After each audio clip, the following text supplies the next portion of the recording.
This is China as it is. Hello everyone, this is Ryan. When people in the West talk about Chinese cities, one topic always comes up: cameras. The large number of public cameras is often seen as surveillance, raising deep concerns about privacy. Concerns that are reasonable, but shaped by personal experience. Today I want to show you something that looks completely different from that expectation. In China's major cities, even with widespread recording, a strong sense of trust still grows between strangers. You see it in daily life: packages left at the door, food deliveries hanging on public railings, and cashier-less stores relying entirely on honesty. So this is something that shocks a lot of foreigners about China, guys, and I've got to give you an example of this, right? My wife accidentally left a package of ours on the back of the car for about an hour, right? We came back and it was still there. This is a college in China, and this is where students come to pick up packages. The funny thing is, no one actually gets to take any other person's package. You basically can just come in here and pick up any package. So everything here is based on trust. Free money. What's crazy is this wouldn't work in the US. No. An open donation box. Not a single police officer at this temple or security guard. And yet they have all this money here. You know for a fact in the West, someone is coming and reaching their hand in there and they're grabbing that bad boy.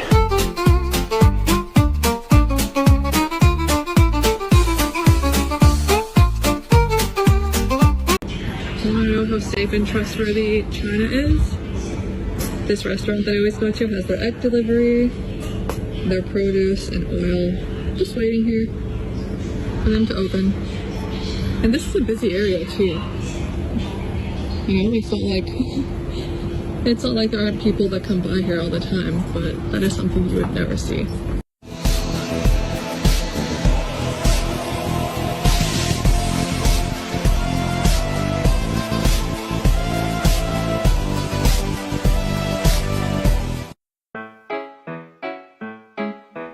Do ba do ba do ba do ba do ba do ba do ba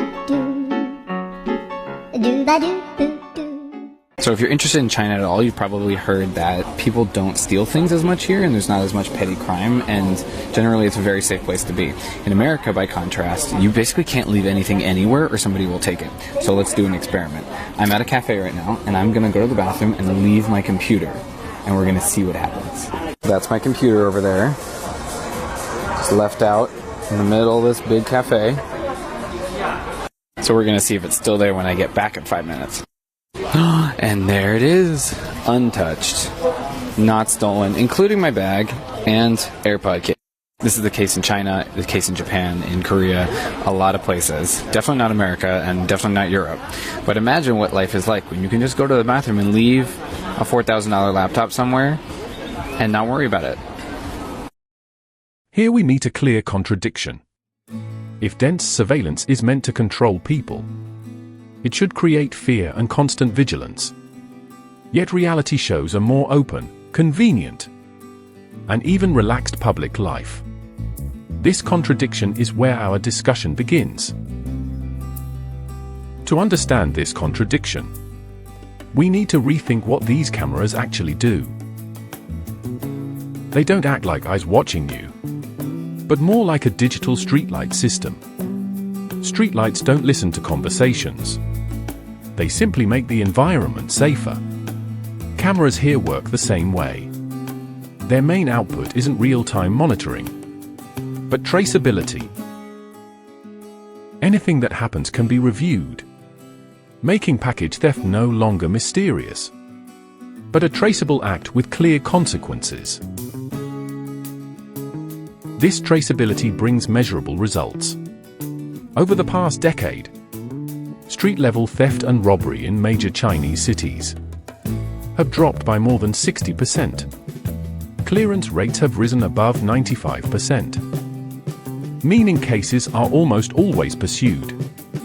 The system's main effect is prevention, not punishment, dramatically raising the risk and cost of petty theft. But this digital streetlight system is only the first layer. A deeper change comes from China's digital credit systems. which reshape people's motivations. This isn't a citizen score, but a financial and commercial credit record. Every time you honor an agreement, pay on time, trade honestly, your credit improves. This credit has real social value. It affects deposit-free rentals, loan convenience, and platform privileges. Maintaining good credit becomes a rational, self-beneficial choice. Now let's combine the two layers. A delivery worker isn't relying only on trust. Traceability exists, and a bad rating affects his income. A customer in a cashier-less store isn't just being moral. They're protecting their digital credit identity. So this public integrity we see is the product of systematized, digitized trust. Being reliable becomes the easiest, most beneficial choice. This isn't utopian morality. It's an incentive-aligned social system at work. This brings us to a deeper question.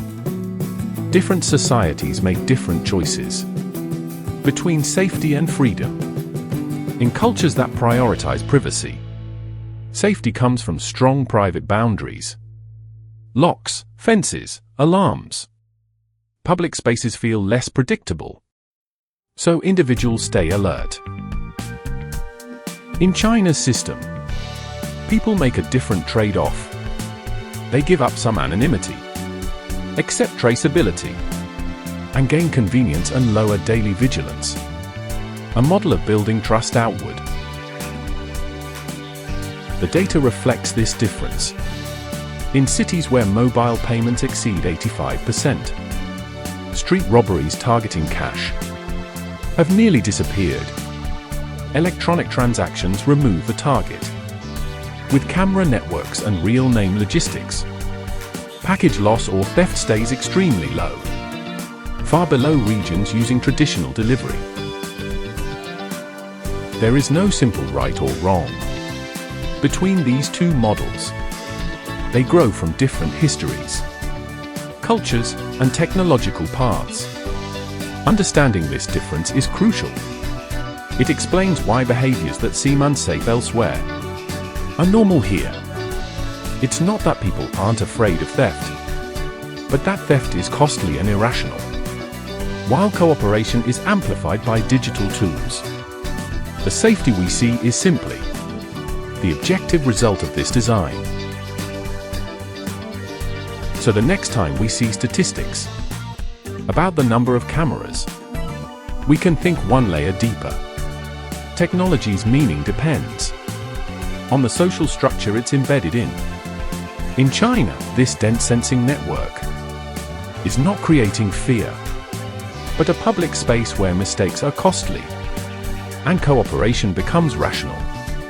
It produces a unique public good, a convenient sense of safety that lets strangers form quick, temporary trust.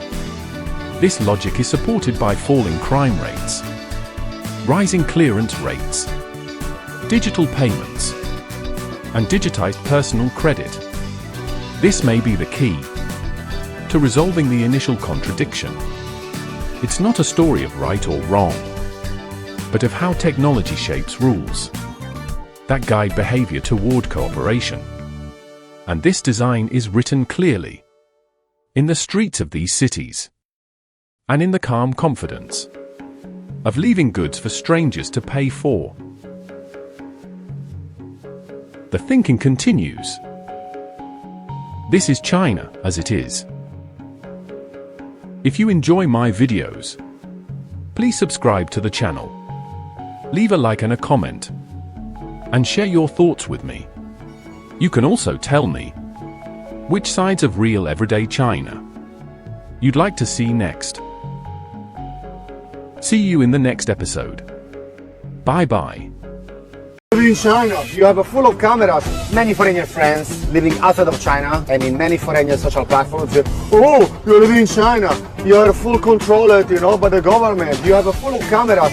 Hey, hello, my friend. You know, here we don't have criminals, we don't have thieves, we don't have like illegal activities, you know. Honestly, I don't care about cameras. I don't care.